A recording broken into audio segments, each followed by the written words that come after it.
to see.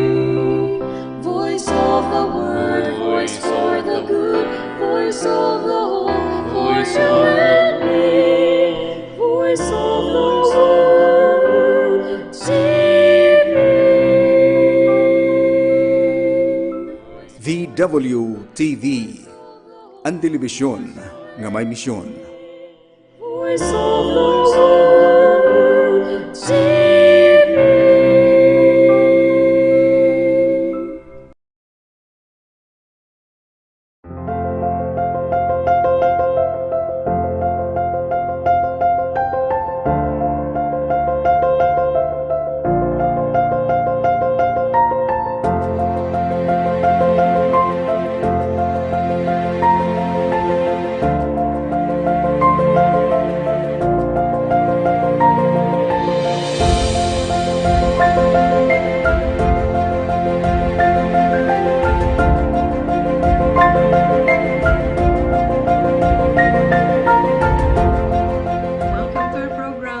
Lima Gatos katuig nga Pagtoo, 500 years of faith. The celebration of the 500 years of Christianity that the Spaniards brought to our islands 500 years ago. So, adi na naman kita, yan na, mag-istorya. Yung hit kan Pope Francis Wednesday message that he gives before, visitors to St. Peter's Square every Wednesday, because that's why it's called a Wednesday message or papal audience, no? Wednesday papal audience with Pope Francis, where he speaks with the visitors. Nagawa siya dinahit bintana hit Vatican kun niya nag-opisina ngan iya kinakayakan it mga nabisita nga daha Vatican para kitaon hiya, para bation hiya. And he does that, no, because it's his way of communicating with everyone, with the people who visit there, and then isinishare ini hit iba-iba nga programa, Vatican TV for example, ngayon iba-iba nga network. Ang siya ngayon na ma-share ko ha iyo and iya and papal audience, no, with Pope Francis last September 7 dito ha St. Peter's Square ha Vatican, because I like his message, no. Of course katanan it message ni Pope Francis maupay, but this one I like in particular, I like very much, no, in particular. And message ni Pope Francis na sa ring hiya, God speak to us in the unexpected. God speak to us in the unexpected. Hindi nga mga panahon, mga butang, mga lugar nga diri ta ina-expect nga kakayak nung kita ni Jesus, kinakayakan kita niya. Kasi ta nga hi Kristo kinakayakan la kita niya nginyato kita simbahan. Now, of course, he does, no? Especially during the Mass, no? Because that's also the place where we give to God our highest form of worship. And aton gihataasi nga pag dayaw ha iya aadahan santo nga misa. But even, in ordinary things, in ordinary circumstances, with the ordinary people, God speaks to us. God speaks to us. Inaanot iya pakiistorya ha aton. Syempre diri kita nabatiin boses nga parit siya na nga may ko boses nga ayo binabati. Otherwise bangin kinahanglan kung makipagkita hin psychiatrist kung may ta binabati nga boses dinit aton huna-huna. But because there might be something wrong, because normally we don't expect, no, to hear a voice diri kita mabatihin tingog. Sugadhit aton pag-intindi tingog, no, nga sugadhin nga nakikipag-istorya ka iyo dinhit aton programa nga 500 years of faith, no. But God speaks how through the circumstances that happen to us. Hit mga panhitabo hit atong kinabuhi. Hit mga tawo nga yada hit aton paligid, mga tawo nga ato na iging kikirigta, iging kakairistorya, God speaks to us there. So God speaks to us in the unexpected moments of our lives. And that's also the thing about God. Salit kinahanglan, we have to be open to be surprised by God. Kay ito na mga panahon nga diri ta ini-expect nga kakayak nung kita niya, kinakayakan kita niya. So, siring ni Pope Francis, if we learn to listen well to what He's telling us in our hearts, babation ta nga it Ginoo may niya igin susumat haaton, nakikiistorya hiya haaton, nakikikayakan hiya haaton. Amo ini it just had message ni Pope Francis. God speak to us in the unexpected moments of our lives if we learn to listen well to what He is telling us in our hearts. So diin ta babation it igin istorya haaton it Ginoo it igin susumat haaton diri aton huna-huna diri aton talinga. That's the normal way to hear someone speaking, kundi diri aton kasing-kasing dinhit na babation it Ginoo it iyagin istorya haaton it iyagin susumat haaton. How does that happen? Siring ni Pope Francis, I will give you a piece of advice. May ko-advice sa iyo. Beware of the unexpected. Beware of the unexpected. Ano iabot singon? Beware of the unexpected. Ayaw kaburong, ayaw ka surprise, or ayaw kahadlok. Ngin may mga unexpected nga mga nanihitabo haaton. Ayaw ka hadlok, ayaw pag-worry, ayaw ka anxious, ayaw ka baraka. Ngin may mga unexpected nga nahitatabo haaton. Is it life speaking to us? Continue, nagpasigi Pope Francis. Is it life speaking to us? Is it the Lord speaking to you? Or is it the devil? No? Someone, siring ni Pope Francis, but there is something to discern how I react when faced with the unexpected. No? So, we have to be aware of the unexpected and also to be careful. But the most important word that he said is to discern. To discern. Pamalandungon ta. Ini nga aton binati didit atong kasing-kasing. Pag huna-hunaon ta kung tikang inihit Ginoo nga atong binabati, usually inaabat maiton tapos didi aton thought process may niya hiyat nag-iistorya kung ano ang buot singon an aton inaabat para bang yung in love. Di ba? Nga diri nakakakaturog, diri na himumurayaw, dire na karag kitaon iya hinihigugma karuyag makaistorya kun ada na ret level nga nag-istorya na hiya, pero di niya babati at iya kasing-kasing. So amo dama ito ni Kristo ngin nakikiistorya hiya haaton dire kata na himumurayaw nga karuyag ta hiya kitaon, karuyag ta hiya bation, karuyag ta makita ay aton hinigugma, no? But we also have to be careful because it might also be the devil talking to us. That's why it's important to discern. It's importante nga pamalandungon ta ini nga aton binabati nga aton inaabat. So ini nga audience ni Pope Francis, as I mentioned earlier, was in St. Peter's Square. St. Peter's Square, Rome, Italy, Vatican specifically. No, it's the smallest city. It's the smallest state, not just a city. Vatican City, it's a state. It's the smallest state in the world, and that's where the Pope lives, in the Vatican.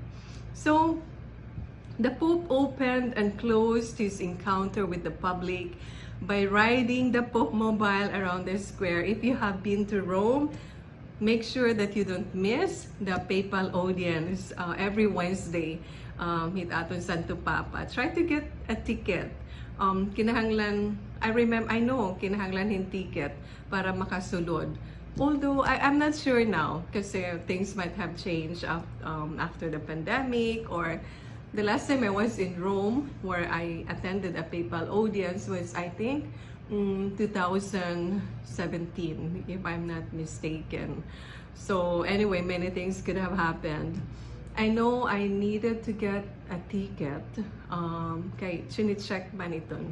Because they have to have control of the crowd dito ha Italy, dito ha Vatican, ha St. Peter's Square. So anyway, damat mga Pilipino dito ha Roma, pagpakianahan, pwede makakuha yung ticket. Or inaano ipag-attend hit papal audience every Wednesday. Ano nga oras? It's usually, it is noon time, no? Kaya nag-i-introduce nga ni Pope Francis kahumaniya mag-share it yung message. And then, if we're lucky, na malo sa diya, then he goes around the square in his Pope mobile to greet the people, so we can see him up close and personal. So don't forget, when you go to Rome, sana makabalik ulit ako sa Rome, to attend the papal audience with Pope Francis every Wednesday in St. Peter's Square. So, the Pope, hininga iya papal audience, he encouraged the people to reflect on their reactions to even small, unexpected circumstances, such as the surprise arrival, ito yung example niya, of one's mother-in-law. Kung biglang dumalaw sa bahay niyo ang inyong mother-in-law. So, well, there's a message there, and God might be speaking, no, to you as, I don't know, as the wife or the husband or the grandchild of your mom's or dad's parent, no, mom. So may message, no? In other words, example la ini ni Pope Francis, no? Kay nasing hiya, I was quiet at home and boom, my mother-in-law arrives. So how do you react to your mother-in-law? Kasi unexpected ang iya pagbisita. Is it love or something else inside? You must discern. Are you happy? Are you excited to see your mother-in-law? Or are you like annoyed, or you know, you are not welcoming to her because unexpected nga, either na diri ka andam, so you can either get angry or be happy, di ba? We can have different reactions, no, to the same event.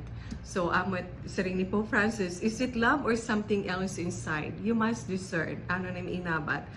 Or I was working well in the office, and a companion comes along and tells me he needs money. How do you react? Like, maupay na kung mamingaw na anakon, may mingaw lang din nga nagtatrabaho opisina, tapos may nim ka opisina na maduo kaim, tapos mautang. O di kaya mag-iistoryahin mga problema nga kinahanglan imo tambulig, no? And then it changes, no? Your plans, may naka-budget natin kwarta, may nim paraliton, o di kaya may nim nagtitiro ka, kay may nim project, I don't know, you're building a house or you're planning to go on a vacation, tapos may nim ka office mate or I don't know, kaurupdan or sangkay nga maduo kaim mautang. So how do you feel? Ano im reaction? Are you accommodating or ano, masaring ka, sorry ha, pero waray ko kwarta bisan kun may ada. O di kaya wala talaga lim kwarta, ano tim mahihimo kun wala nim kwarta nga ipaurutang, pero pwede naman sabi ko nga may nim ipaurutang pero may nanim budget nga garamitan iton nga kwarta. Or you just don't trust the person nga yati nautang na daman wala pa makiniya bayad dihan una, pero yan na may niya emergency so magkaano may itiya I don't know a family member, a loved one is in the hospital, nanginginahanglan hirahin kwarta, pagpatambal, itira ka urugdan. So, what do I do? Even if I have an experience, nga diri niya nabayad, o diri largo nabayad. So, what do you do? Ano itim pamamatian? I think, ayun, yun ang sinisiring ni Pope Francis. Is it God speaking to you or the devil? No? So, discern. Pamalando nga. Itim binabati, diret imo kasing-kasing. See what happens when we experience things we were not expecting. And there we can learn to know our heart as it moves, no? So dida, ito na ako ng example nga ka-office mate, ka-orupdan or sangkay nga maduo kaim nga mautang hing kwarta, no? Very I think this is a very sensitive issue, a very sensitive topic. So how do we treat it? Pauutangon ta ba? Ano't aton magiging action or reaction, or magdidiwara kita nga mayada ta kwarta para direkta hiya pautangon, o masing kita garamitong kuliwat ita akong kwarta, no? So ayun, that's just one example. So I'll continue with what Pope Francis said in his audience, papal audience, every Wednesday, but particularly last September 7, 2022 in St. Peter's Square. So Pope Francis said, knowing how to really listen to your heart is an important part of discernment in making a judgment or decision about something. No? So importante, pamatii, itaadit imo kasing-kasing. Okay, so Pope Francis continues, we listen to the television, the radio, the mobile phone. We are experts at listening. But I ask you, do you know how to listen to your heart? Do you stop to ask, but how is my heart? Is it satisfied? Is it sad? Is it searching for something? To make good decisions, you need to listen to your heart. No? So actually, we're bombarded with a lot of noise coming from the television. Ako, yan na, waray na bakante nga oras nga, waray program nga ipinapagawas 24/7. Sunod-sunod, no? It mga kurulawan di TV. I don't know if you have experienced it, nga magkukulaw kayo sa nga teleserye. An implano, magkukulaw kahin usala. Kaya lang, sunod-sunod na mga teleserye, the next thing you know, 3, 4, 5 na nga teleserye ng kulawan, sunod-sunod. So, inuumaga ka na sa kanonood ng teleserye. I mean, I have experienced that. Yung teleserye, no? Also, K-drama. Kay parang mabibitin ka kung idire-diretso. When you watch, for example, Netflix, no? Dire-diretso it episode. Actually, may ada na nga iging bubuhat it Netflix, because Netflix knows that anyone watching can go on watching until the next day. So, pag pira na ka episode nga dire-diretso nga pinapalabas sa Netflix, maudong na itiya mapakiana kung karog pa nang ipadiretso. Kay parang sinasabangin karog na nasingit Netflix kunta. Bangin karog ni umudong na kumaturog na. O di ka bangin may panim iba nga mga trabahoon, udong laanay. Kay damo na nga sunod-sunod ang gingkulawan. Now, it happens to me also. And then I also remember one time, kami nga himami, we got hooked on a certain K-drama. Some years ago, maiha na.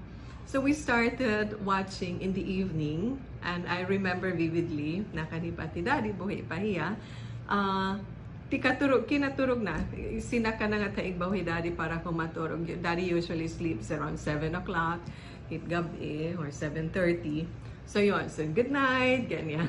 Kami nga himami na kami ang sala, nagkukulaw hining K-drama. Hindi ko nasisingon ang title. Kaya when I tell my person nga tawahira. But it was a nice one, it was a good one. Tapos, tuloy-tuloy, sunod-sunod ang pagkinulaw kay mabibitin kami kung amon iuudong. So, tinapos na. And you know what? Nahuman kami nga aga na. It was the The following day na, dara kay hidadi, linosad na tikang haigbaw kay our rooms are on the 3rd floor. Tapos, nasing hiya, nagkakamata pa ka mo? Sige, pati pag kinula, Daddy would wake up at around 5 o'clock in the early morning. Imagine, inabtan kami ng kinabuwasan until around 5 o'clock in the morning. Pag kinulaw, hininga kay drama. Kay sunod-sunod, di rin ang karuyag udngon. No? So we are experts in listening. And as I said, we're bombarded with a lot of noise. Our mobile phones, ako maya-maya may nagtutunog, may notification. And bisan nagpunano at yung bubuhat na, o doon kita para kulawan, pamatian, you know, we listen to the notification and then check, you know, even if we are driving, for example, even if we're in the middle of something that we're working on, or if you are a student, you're in the middle of your studies, pag tumunog na nga notification, nako, cellphone na kakaptan para i-check a notification. No? But Pope Francis said, but how is your heart? Do you stop to ask, is it satisfied? Is my heart satisfied? Malipayon ba ako? Or masurubon ako? Or is it searching for something? May paniya pinanunuroy. Kaya diri pahiya kontento, diri pahiya satisfied, may kulang pa. May kulang pa. Sabi ni Pope Francis, to make good decisions, you need to listen to your heart. Pamati itin kasing-kasing. Pamati. Pamati itatong kasing-kasing. So, eto, I love this story. Hining kan Saint Ignatius of Loyola.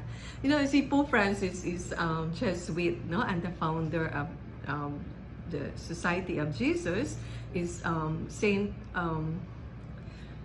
Ignatius of Loyola. Well, I'm an Atenean. I went to Ateneo for my law studies, the same with Daddy, with Mano Alan, with my sister and another brother. We all went to Ateneo for law. Salit, very close sa Amon, no? The Society of Jesus, the Jesuit, and Saint Ignatius of Loyola. And even if you didn't study in Ateneo, you will love Saint Ignatius of Loyola. So again, istorya, and Pope Francis, as I said, is a Jesuit, no? So he loves, no, Saint Ignatius of Loyola. So ginamit niya ang istorya ni Saint Ignatius of Loyola to drive home the point kung inaano pagpamatit atong kasing-kasing, and what will happen to us if we listen to our heart. We'll be happy, we will become saints. No? So let's listen to the story of Saint Ignatius of Loyola. So the Pope Francis recalled the conversion of Saint Ignatius of Loyola. Na-convert is Saint Ignatius of Loyola. He was a soldier, o sayang sundalo, enamored with stories of knights and chivalry, who was forced to confront his future happiness after he was badly injured in battle. Na-convert he Saint Francis, Saint Ignatius of Loyola, so Saint Francis Xavier, iba naman yan, saint, pero ano rin siya sa mga Jesuit. He was a Jesuit, no? Saint Xavier, Francis of Xavier. Anyway, so we're talking of Saint Ignatius of Loyola. Sundalo hiya. Paborito niya. Nako, he enjoyed reading. He unong hit mga knights, mga sundalo liwat, chivalry, no? Mga knights in shining armor, like King Arthur and his knights. Yun ang mga favorite kapag sahon ni Saint Ignatius of Loyola. He likes the stories of the knights.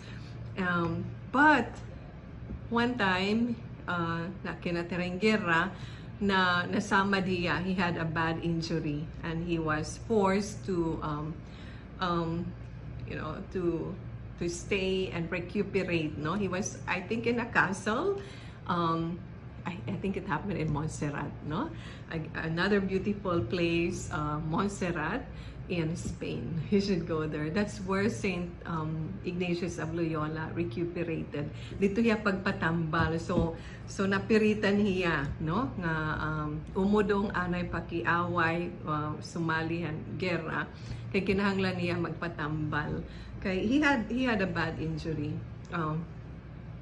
dakuan iya kahibangan. So kinahanglan niya magpatambal aniya siki, no, was badly injured.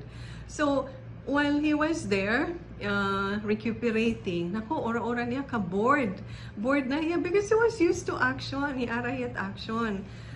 So he started reading the stories of the saints and the life of Jesus. Kaya wala iba nga libro nga available, di ba? Si Saint Ignatius of Loyola, mahilig niya magbinasa. And meron niya mga favorite nga mga stories, and these are the stories of the knights, of chivalry. Pero when he was recuperating in this place, Montserrat, waray, anak lang ang mga libro yung unong hin saints, yung unong kan Jesus, asya lang available. So, kaya makibabasahon man niya, so sige, basahon ko na lang damay ni kontra wala ko pagbibinuhaton. He was getting bored na. So, he wrote, no? Nasaring he Saint Ignatius of Loyola, didhan niya autobiography, may niya ginsurati unang niya, sto ang kinabuhi, storya na ikinabuhi. Sabi na Sringhiya, when he thought of worldly things, it gave him great pleasure. Pag nahuna-huna niya at mga exciting events, battles, no? Mga panhitabo din niya kalibutan, no? That are very exciting to him. Nako, ora-ora naman niya. Ora-ora niya ka-excited na nalilipay niya. Pero kahuman niya, when he reads the stories of knights, no, and soldiers and chivalry, malipayo niya, nai-enjoy niya. Pero kahuman niya, pagbasaha, humana niya enjoyment, humana niya kalipayan. But you know what he found out? But when he thought of journeying to Jerusalem and of living only on herbs and practicing austerities, he found pleasure not only while thinking of them, but also when he had ceased. Okay? When he started reading the books of the saints, no, and Jesus Christ, no, going to Jerusalem, paupod niya Jesus, and then ini-imagine niya and experiences ni Jesus based on the books that he was reading about Jesus and the saints. Nasing he enjoyed while reading them and even after. Bisan human na niya pagbasahon, nag-i-enjoy laghiya because he keeps on thinking about them.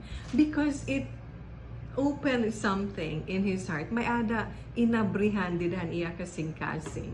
No? So that's the difference. And dida it ka-convert he Saint Ignatius of Loyola. Like, he enjoyed reading the books about knights, about soldiers, about wars, about chivalry. Pero kahuman niya pagbasaha, okay na, human na. And then he's bored again or sometimes sad. Pero pag aniyagin pa sa libro yung unong kan Jesucristo, libro yung unong han libro yung unong han mga santo, na-enjoy hiya pag binasa. And even after reading them, ada lagi pa niya enjoyment and niya excitement. And that's when he got converted. Okay? That's when he got converted. In this experience, actually Pope, no? Pope Francis commented, hindi nga experience ni Saint Ignatius of Loyola, we note two aspects above all. The first is time, saring ni Pope Francis, ha? That is, the thoughts of the world are attractive at the beginning, but then they lose their luster and leave emptiness and discontent, no? So, yeah, like traveling abroad, we enjoy traveling, acquiring things, buying, cars, building homes, we enjoy. But after some time, asya na nga yan, okay, human na enjoyment, and then you start seeking again for new things to buy, for new places to go and visit, no? So it does not satisfy. But then, they leave you that way empty. No? But thoughts of God, on the contrary, rouse first a certain resistance. Sabi, ano ba yung barasahon, Bible, book of the saint, bangin, boring ini. But I'm not going to read this boring thing about saints. Naku, di ko kaya, ano ko naman pagbinasa. Hirala ito nit magiging santo. Ako, ordinaryo lang nga tao. No, there's that resistance. But when they are welcomed, kung mag-aabrihan tayo aton kasing-kasing at atong panahon-una, para hibaro kita, hiunong hit kinabuhi ang mga santo, alabi na ni Jesucristo, they bring an unknown peace that lasts for a long time. Na-enjoy kita while reading and even after reading the book about the lives of saints and the life of Jesus Christ. So Pope Francis emphasized that discernment is not a sort of oracle or fatalism, or something from a laboratory like casting one's lot into possibilities. So sa ring ni Pope Francis, at some of life's big questions, napakiana kita, we have already traveled a stretch of the road in life, and sometimes we can get stuck on one idea and end up disappointed. Sa ring ni Pope Francis, adding that doing something good, such as work of charity, can get us out of that rut by bringing us joy and happiness, feelings that can lead to thoughts of God. No? So the point that Pope Francis is saying, what Pope Francis is saying is that to be open, no, to the things of God, and even if at first we experience resistance, to be open and then try it, no, and try the things of God, and then you will experience what Saint Ignatius of Loyola experienced, ungod nga kalipayan that lasts, no? Diri la temporary nga may happy kita yan na, pero kinabukasan humana. So gadyan na nagfiesta ka Borongan, no? Malipayon syempre, nagpipinangulaw akan mga retrato, ang mga events, ang mga nagkirigta, mga kasangkayan, nagsarayaw, makalilipay, no? Pero kahumanit patron, mabutlaw. And then back to the old grind, balik na ngahaw, ang mga panitabo sa no magpatron, no? And then we look forward to the next one. But if we keep the things in our heart, they will last forever. Nga, bisan kung humana ang patron, humana ang pagsaurog ang birthday ni Mama Mary, ang kalipayan nga aton inabat, aadila gihapon hit aton mga kasing-kasing. Ngan kada adlaw, malipayon kita. Bisan kung humanaan karaon, humanaan mga sarayaw, ang mga events, ang mga reunion, ang mga ano tawag ito, mga barat batch. Yes, reunion, ahit mga batch, no? Bisan kung humana, aada lagi hapit kalipayan. Aada lagi hapit kalipayan. Because they show the style of God in the life of people not very different from us. No? The saints are, he was talking about the saints. Kinabuhihan mga saints and can actually be the life of each one of us. May mga santo nga mga makasasala, mga santo nga bulok. No? I mean, not that we put down mga bulok, pero not to lose hope. Even if we have, we think we're not enough, we are actually enough for God. We are more than enough. Actually, we're more than enough for God. So, not to lose hope, that we can be saints one day if we know how to listen with our heart. If we know how to discern, na mamalandong kita, na mamati kita, hitaton kasing-kasing. Kamaupay. So, iyon, yung ano ni Pope Francis, bilin, and I will end with this. When something happens to us, mga unplanned events, mga unexpected moments, mga dirita ina-expect ng mga panhitabo pero nahitatabo haaton, pakiana kita, what is God saying to me? Ano daw lang it mensahe ni Kristo hitaton Ginoo haakon hidinihini nga panhitabo? What is life telling me here? Ano it igin susumat kinabuhi? Ano it karuyag hit atong Ginoo, maintindihan ko dinhi ano ti ako yakaruyag nga hibaruan ko dinhi hini nga panhitabo. And there's something good, no? There's always something good. Everything works for the good for those who love God. That is Saint Paul. Salit konpirmi it atong Ginoo, adat atong kasing-kasing, adat atong panhuna-huna. Waray panhitabo nga mahadlok kita. Bisan kun makaharadlok, waray panhitabo nga bibido kita nga diri nangahaw kita hibabaro malipay, no? Kay kun aton pamamalandungon ngan aton pamamatian it atong kasing-kasing nga who is babation tay tatong Ginoo nga nag-iistorya ha aton nga nagsusumat ha aton that I'm with you, that I love you, that you are enough, that you are important to me, then we will be happy bisan kon ano pa it mahitabo ha aton.